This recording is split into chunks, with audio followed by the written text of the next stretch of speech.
There's a lot that can be said about being a mother.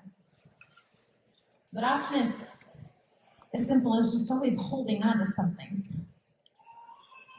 We hold our breath as we wait to see the plus sign on the pregnancy test, or we hold back the tears when it doesn't show up again. We protectively hold our swollen bellies as our weight goes up and our minds filled with wonder at every tiny kick and flutter, and we dream about the future with that little person who will look into our eyes and call us mama. Or we hold loads of paperwork and documents and frustrations and intimate details as we juggle bureaucracy and red tape and high hoops to jump through as we wait and wait and wait for the arrival of a child that was born in our hearts but not from our body. And we just want them to come home.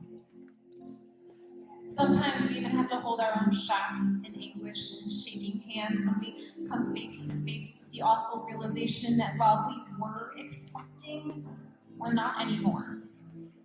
And as hope pours from us in silent sobs of scarlet, we try our best to just hold ourselves together, knowing that the Lord used our body, our specific DNA, to create a person that He wanted. And that person that He wanted was held in your womb. It's not for the faint of heart, motherhood.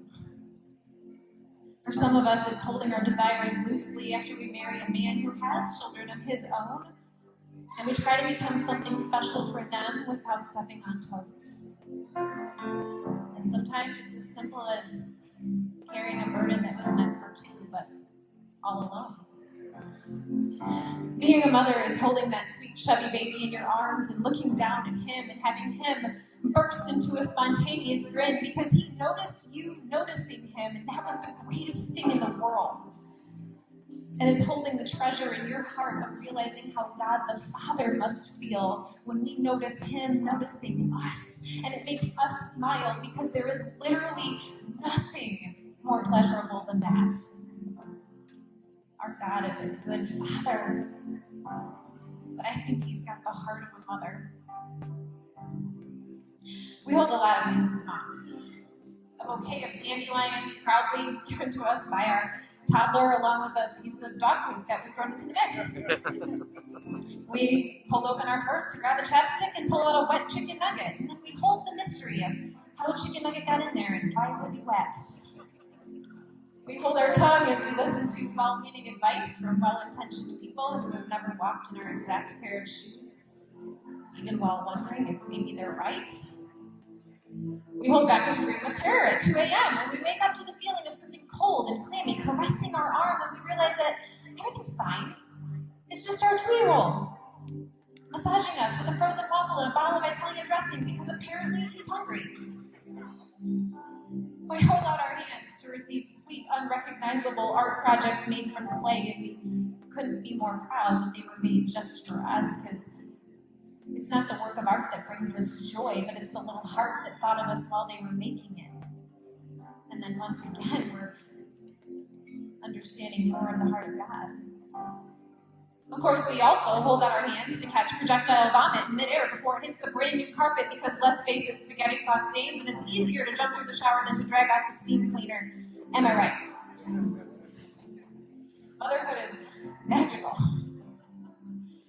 We hold the deepest secrets of our teenagers who won't let us hold their hands in public anymore, but will let us hold their fragile hearts quietly as they navigate hormones and hygiene and the horrors of middle school, as long as we never, ever act like we know them.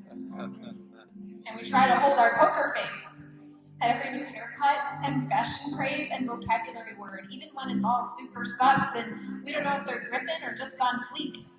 Yeet. Can I say yeet? We hold meetings for our own sanity while hiding in the pantry and grabbing a quick 5 minutes alone to scarf a Swiss cake roll without sharing, which is the mom's equivalent of boosting a car. We'll try not to get caught, except the stakes are much, much higher. And we love Jesus all the more when we remember that sometimes He needed a break and hid from people too. We hold a private prayer meeting where we drop to our knees and cry out to God with broken hearts and salty tears as we grieve over our prodigal who won't turn around and won't come home. And we hold space for the ones who still need us, even though they're not little anymore. We hold all the potential that we see and all the dreams that we have and all the goodness that we desire for them. And we arrange it all on a silver platter with a paper napkin and hold it out to them over and over again, begging them to remember that they're able and that they're worth it and that they're so deeply loved. So moms, wherever you are in your motherhood journey, whether you're desperate to become a mom, whether you've been one, nobody knew it, whether you've been an interim mom who loves somebody deeply until you know they're moving on to the next place, whether you have a strained relationship with your mom, or whether your children are grown up and gone, please know that while you're doing all of that holding, Jesus is holding you. He sees you. Please don't let that pass. He sees you. And I know there are days where you don't feel seen, except maybe as a chef or a chauffeur. And I know there are days where you just don't feel seen at all. You see, motherhood is hard and holy work. It's consistently laying yourself down for another without applause. But it's beautiful. So when you wonder if what you're doing truly matters, know this. It does. All the joy and the tears and the unspoken selfless secrets that you're holding deep inside of you are making an eternal impact. And the weight of eternal things can sometimes be heavy to hold. But as you hold them, the King of Heaven is holding you. Because you know what? He loves mothers.